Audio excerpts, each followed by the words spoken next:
Investing की दुनिया में ना एक बहुत ही अजीब सी पहेली है। आखिर क्यों सबसे समझदार लोग भी कभी कभी पैसा गवा देते हैं? तो चलिए आज इसी गुत्थी को सुलझाते हैं और समझते हैं कि अक्सर अपना सबसे बड़ा दुश्मन मार्केट नहीं बल्कि अपना खुद का दिमाग ही होता है। अब ये नंबर देखिए, 8.48%। ये सिर्फ एक नंबर नहीं है, बल्कि ये एक कहानी है उन लाखों इन्वेस्टर्स की जो मार्केट से पीछे रह जाते हैं। ये वो कीमत है जो चुकानी पड़ती है सिर्फ इसलिए क्योंकि हमेशा अगले हॉट फंड की तलाश रहती है। तो सवाल ये है कि आखिर ऐसा होता क्यों है? इसका जवाब इंटरेस्टिंगली हमारे दिमाग के काम करने के तरीके में ही छिपा है। एक ऐसी चीज जो इन्वेस्टिंग में बहुत बहुत महंगी पड़ती है और आज हम इसी गुत्थी को सुलझाने वाले हैं। तो चलिए शुरू करते हैं। हमारी कहानी का पहला हिस्सा फोकस करता है एक अदृश्य दुश्मन पर, जिसे कहते हैं बिहेवियर गैप। वो चीज जो चुपके से हमारे प्रॉफिट्स को खा जाती है।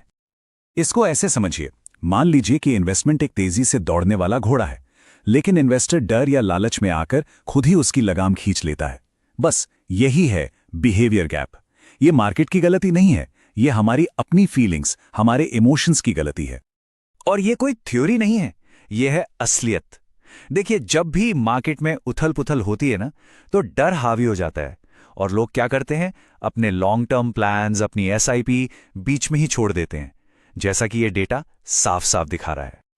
और बस यही चीज हमें बिहेवियर गैप की असली जड़ तक ले जाती है। वो जड़ क्या है? कल के विनर्स का पीछा करना, एक ऐसी दौड़ जो कभी खत्म नहीं होती और जिसमें जीत भी नहीं मिलती। साइकोलॉजी में इसको हॉट हैंड फेलेसी कहते हैं। मतलब ये गलतफहमी कि जो चीज हाल ही में अच्छा कर रही है वो आगे भी अच्छा करती ही रहेगी। जो ऊपर गया है वो बस ऊपर ही जाता रहेगा। ये आवाज सुनने में बहुत अच्छी लगती है ना? लेकिन डेटा एक बिल्कुल अलग ही कहानी सुनाता है।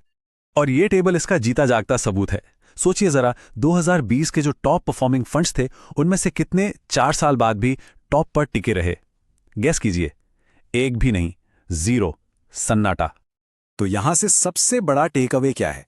ये कि वक्त सबसे बड़ा लेवलर है। जैसे जैसे टाइम बढ़ता जाता है, बड़े से बड़े फंड मैनेजर्स के लिए भी मार्केट को लगातार बीट करना ऑलमोस्ट इम्पॉसिबल हो जाता है। तो आइए अब थोड़ा सोल्यूशन की तरफ बढ़ते हैं। अगर परफॉर्मेंस के पीछे भागना एक हारने वाला खेल है, तो फिर जीता कैसे जाए? और इसकी शुरुआत करते हैं इंडिया के एक लेजेंडरी इन्वेस्टर प्रशांत जैन की विजडम से।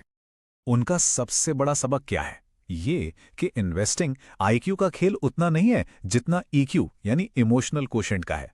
मतलब मार्केट जब गलत हो तब सही डिसीजन लेने की क्षमता। कितने स्मार्ट हैं, इससे ज्यादा जरूरी ये है कि अपने इमोशंस पर कितना काबू रखते हैं।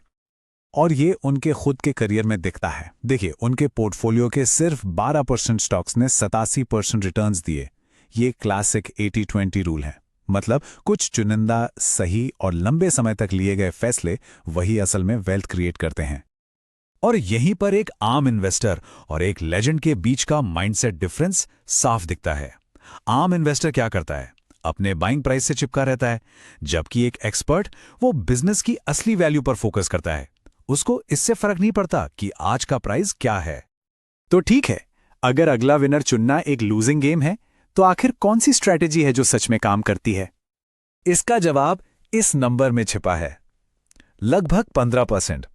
ये नंबर कई दशकों के डेटा का निचोड़ है।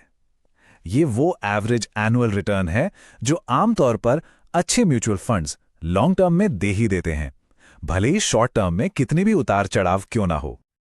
और यहीं पर है वो आहा मोमेंट। सबसे बेस्ट फंड खोजने की कोशिश में इधर उधर भटकने से लाख गुना बेहतर है कि एक ठीक ठाक डिसेंट फंड में लंबे समय तक टिके रहें, क्योंकि असली सक्सेस सही फंड में नहीं, सही टाइम फ्रेम में है। तो आखिर इस पूरी कहानी से क्या सीखने को मिलता है? यही कि पेशेंस यानी धैर्य ही सबसे बड़ी एसेट है। लगातार इन्वेस्टेड रहने से ही कंपाउंडिंग का जादू काम करता है, वो पावर जो जल्दबाजी में कभी हासिल नहीं हो सकती। तो चलिए अब बात करते हैं कि इस डिसिप्लिन को डेवलप कैसे किया जाए। खुद को कुछ प्रैक्टिकल टूल्स से लैस करते हैं। याद रखिए, इन्वेस्टिंग में सबसे बड़ा दुश्मन मार्केट नहीं, अपना मन है। और ये कुछ कॉमन मेंटल ट्रैप्स हैं जिसमें अक्सर लोग फंस जाते हैं। इन जालों को पहचान लेना ही इस लड़ाई में पहली जीत है। और इन ट्रैप से बचने के लिए ये सिंपल 4 स्टेप का फ्रेमवर्क एक ढाल की तरह काम कर सकता है। ये एक इमोशनल इंपल्स और एक महंगी गलती के बीच एक सेफ्टी नेट बनाता है। देखिए, ये सब सिर्फ इतिहास का सबक नहीं है। इन्वेस्टिंग का सफर हमेशा से ही धूप और छांव से भरा होता है। बस ये समझना जरूरी है कि तूफान हमेशा टेम्पररी होता है। यही समझ धूप आने तक टिके रहने में मदद करती है, और ये बात आज के मार्केट के लिए भी उतनी ही सच है।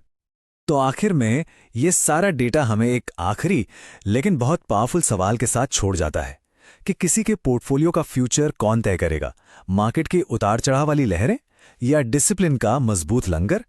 इसका जवाब ही किसी के भी फाइनेंशियल फ्यूचर की पूरी कहानी लिखेगा।